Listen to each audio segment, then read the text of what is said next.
Assalomu alaykum qadrli tomoshabin. Sizlar bilan asoslangan faktlarga tayanuvchi kanal Siyosat va jamiyat. Suvosti kemalaridan uchiriladigan qit'alararo ballistik raketalar yashirinligi va harakatchanligi tufayli yadro triadasining muhim tarkibiy qismidir.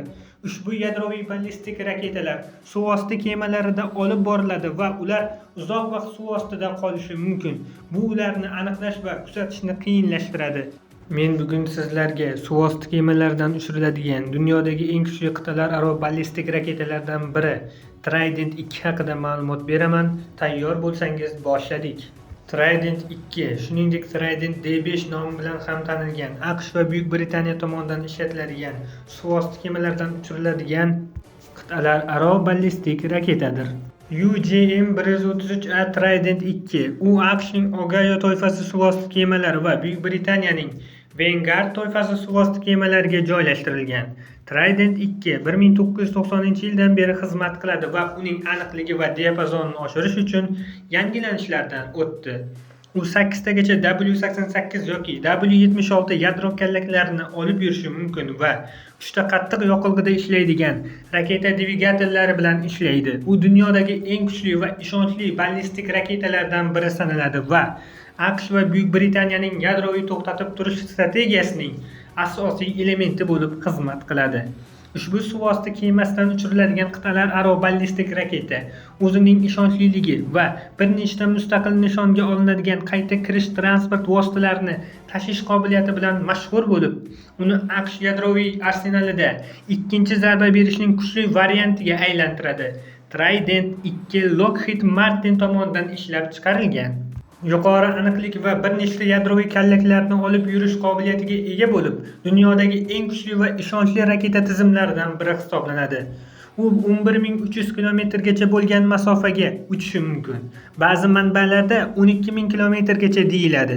Juda yuqori aniqlikka ega bo'lib, himoyalangan yadroviy inshootlar kabi kichik va mustahkam nishonlarni ham zarbaga ola oladi.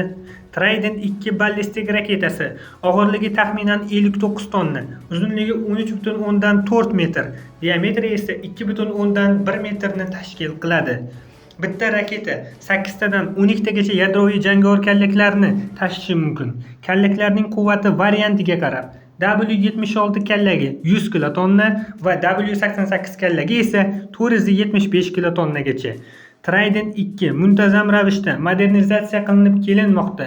Uning modernizatsiya qilingan modeli Trident 2 D5LE ballistik raketasi hisoblanadi.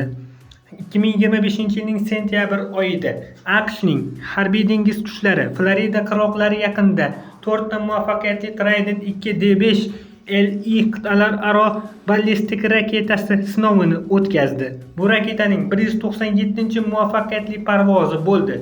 Shuni aytish lozimki, raketa tarixida muvaffaqiyatsiz parvozlar ham bo'lgan.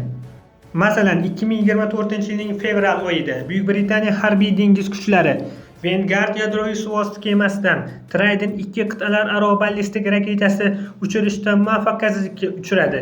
Bu haqda The Sun nashri xabar bergan edi. Unga ko'ra, Trident raketasi to'satdan noto'g'ri uchirilgan Britaniya atom suvosti kemasidan bir necha metr uzoqlikda okeanga quladi, deyiladi nashrda. D5LE dasturi doirasida raketalarning xizmat muddati 2040-yillargacha uzaytirilmoqda.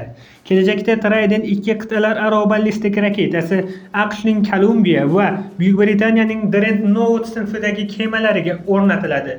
Shuni ta'kidlash joizki, Trident 2 tizimi o'zining yuqori ishonchliligi, ya'ni parvozlarining 95% dan ortig'i muvaffaqiyatli va dushmanning himoyalangan nishonlarini, masalan, bunkerlarni yo'q qilish qobiliyati bilan ajralib turadi.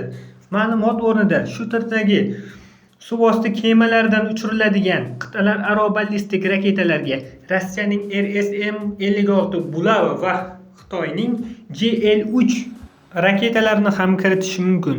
Suvosti kemalaridan uchiriladigan ballistik raketalar xavfsiz ikkinchi zarba berish qobiliyatini ta'minlaydi. Bu esa mamlakatning quruqlikdagi raketalari yo'q qilingan taqdirda ham o'ch olishini ta'minlaydi. Voqealar rivojini bizning kanalda kuzatib boring. Ko'rishguncha xayr, salomat bo'ling do'stlar.